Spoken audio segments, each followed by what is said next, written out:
So ayun mga kababayan, welcome back for another video. Ito po muli ang inyong lingkod, Mirador Pico at your service. So ngayong araw na to mga kababayan, meron tayong pupuntiryahin or may bibirahin tayo na usapin ngayon regarding po dito sa latest na balita, no, Senator Risa Hontiveros, no, Department of Information and Communication Technology Budget Interpellation, mga kababayan. So ito yung bibiray natin, tatalakayin natin ngayon. Ito ang tanong, mga kababayan. No? Gaano po magagamit ang internet sa atin? Oo, sa panahon na mahalaga na wasto at patas ang paggamit ng internet. So paano ito?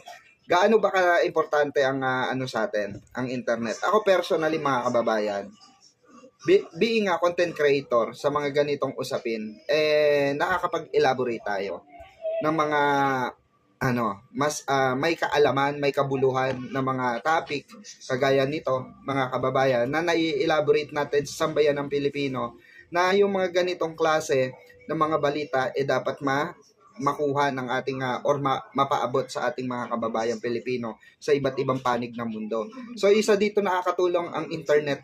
Isa dito nakakatulong ang social media platform.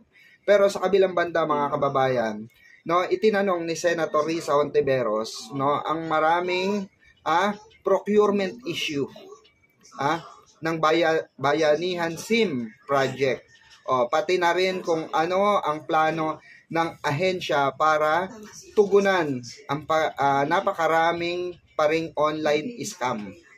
Okay? Na nabibiktima ng ating mga kababayan. Eto mga kababayan, lagi nga natin paalala ito. Ang social media platform po ay ginagamit yan sa maayos at matiwasay, 'di ba, na trabaho. Pwede mong gamitin ang platform na to sa pag-online selling. Pwede mong gamitin itong platform na to sa pakikipag-negotiation sa iyong negosyo.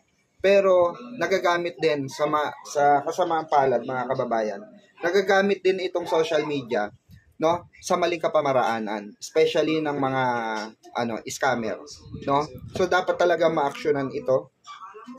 Kailangan pong matugunan ito ng mga lokal na sangay ng gobyerno, especially ng mga naandito sa Department of Information and Communication Technology. 'Di ba? Kasi binabudgetan din 'yan. Umuusad din 'yan. Nagtatrabaho rin mga tao diyan. So supposed to be dapat talaga maimbestigahan at kailangan mapanagot yung mga